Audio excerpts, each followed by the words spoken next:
last 10 years, often leaders were targeted very precisely by the Saha'ina and their awliya, the Sayhunis, the so-called neocons and their helpers, Muslims and non-Muslims. They're targeted leaders.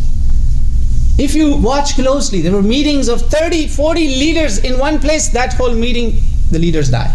Leaders are very important, my brothers and sisters. That's because majority of the Muslims are told to not stand and put their lives in danger unless it's an organized movement and there is a leader and they're doing it for the sake of Allah.